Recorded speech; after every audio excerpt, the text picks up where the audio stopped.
Un bonbon pour le cerveau, une formulation étrange, mais pensez-y une seconde. Un bonbon, c'est sucré, c'est coloré, c'est irrésistible. Ça donne un petit coup d'énergie et ça disparaît aussi vite qu'il est arrivé. TikTok, c'est la version numérique de ce bonbon. Sauf que ce n'est pas vos papilles qui l'excitent, les circuits les plus profonds du cerveau de vos enfants. Chaque vidéo est calibrée pour libérer juste assez de dopamine, assez pour qu'il en redemande encore et encore. C'est un festin invisible qui façonne leur attention, leur envie et leurs émotions, sans qu'ils ne s'en rendent compte et sans que vous ne puissiez voir ce qui se passe. Et comme pour tout bonbon, la question n'est pas seulement est-ce que c'est bon, mais plutôt qu'est-ce que cela fait sur du long terme. Dans cette vidéo, nous allons lever le voile sur l'impact réel de TikTok sur la vie de nos enfants. Pas les rumeurs, pas les exagérations,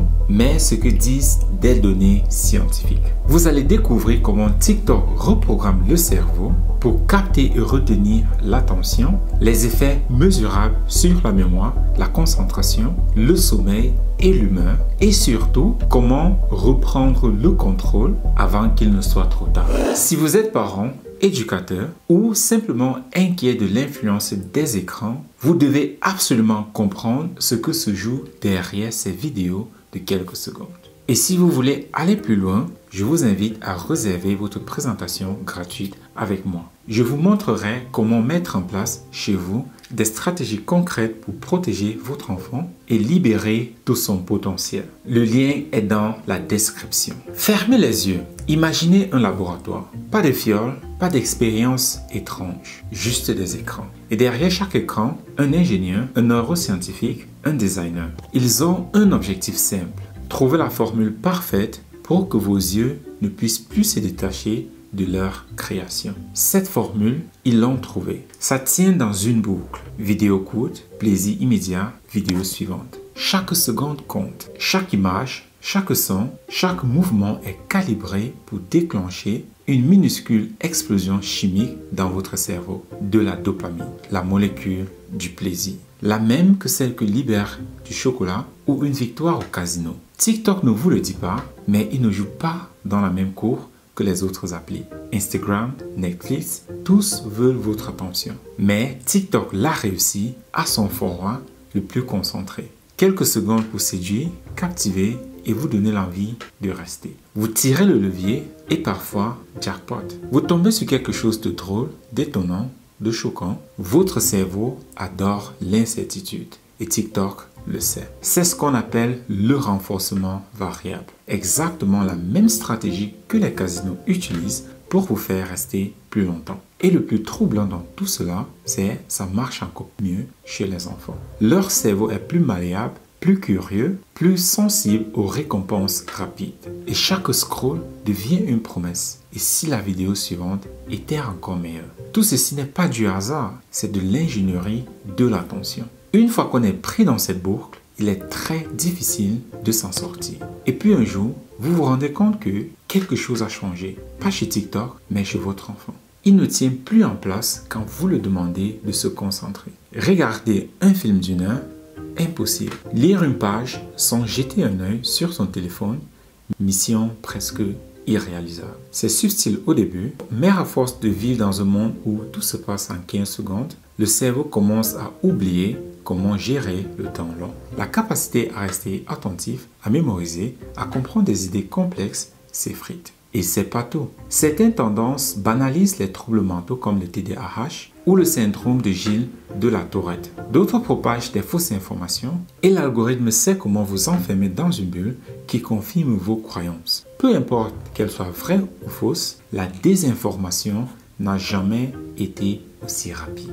En quelques heures, une idée fausse peut atteindre des milliers de jeunes, modeler leur perception du monde, influencer leurs choix sans qu'ils ne s'en rendent compte. Et il y a la fatigue, pas physique, mentale. Cette impression que votre esprit est saturé, que chaque minute libre est comblée par un stimulus, le cerveau n'a plus le temps de se reposer, de rêver, de créer. Le plus ironique, ce n'est pas de leur faute. Derrière TikTok, il y a des équipes entières payées à des millions d'euros pour optimiser chaque détail afin de maximiser le temps que vous passez sur l'application. Chaque microseconde où votre enfant hésite à fermer l'app, ils savent comment le contrôler. Et plus ça dure, et plus la boucle se renforce. Un cycle qui ressemble à de l'addiction, sauf qu'ici, la drogue, c'est la dopamine. Alors, que faire quand on réalise que TikTok façonne le cerveau de nos enfants plus vite qu'on ne peut le contrôler? On pourrait croire qu'il faut juste avoir plus de volonté, se discipliner ou poser des limites. Mais ça, c'est la méthode qui échoue presque toujours. Reprendre le contrôle, ça sonne simple. Mais en réalité, c'est là que les choses deviennent plus complexes. Parce que TikTok, pour un adolescent, c'est un endroit où il retrouve ses amis, où il suit ce qui est tendance à l'école, où il se sent connecté à un monde qui, parfois, compte plus que le monde réel qui l'entoure. Alors, demander à un enfant de supprimer TikTok, c'est souvent lui demander de se couper de ses amis, de ses références et de son langage social.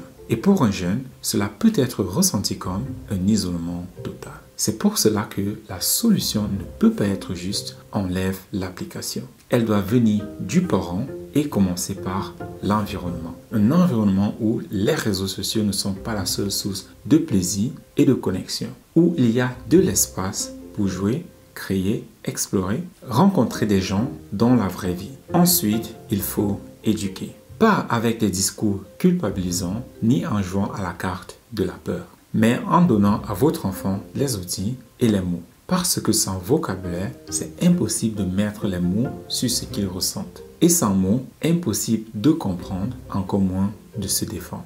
Et si votre enfant ne sait pas dire « je me sens frustré, je suis fatigué maintenant » ou « cette vidéo me donne envie d'en voir une autre même si je ne voulais pas », alors il subit. Il se retrouve prisonnier des sensations qu'il ne peut pas nommer. Enrichir son vocabulaire émotionnel, c'est lui donner une armure contre la manipulation. C'est lui permettre de reconnaître que ce qu'il ressent est normal et que c'est précisément ce que TikTok cherche à provoquer.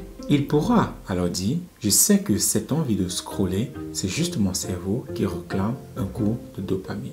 Je comprends pourquoi je me sens vide après 1 heure sur l'appli. » Ce pouvoir de nommer, c'est aussi le pouvoir de choisir. Et ce pouvoir-là, aucun algorithme ne peut lui enlever. Et surtout, il faut proposer des alternatives. Remplir l'agenda des moments qui nourrissent réellement. Activités créatives, sport collectif, projets personnels où il peut briller, temps de qualité en famille qui ne soit pas une punition, mais un vrai plaisir. Parce qu'on ne peut pas juste retirer TikTok de la vie d'un jeune. On doit lui offrir quelque chose d'encore plus fort en échange. Et c'est là que le rôle du parent devient décisif. Non pas en jouant le rôle du gendarme, mais en devenant l'architecte d'un environnement où la dépendance n'a pas sa place. Et en fin de compte, TikTok n'est pas l'ennemi. Un outil qui, dans des mauvaises mains ou sans garde-fou, peut devenir une machine à voler notre attention, nos émotions et même notre vision du monde.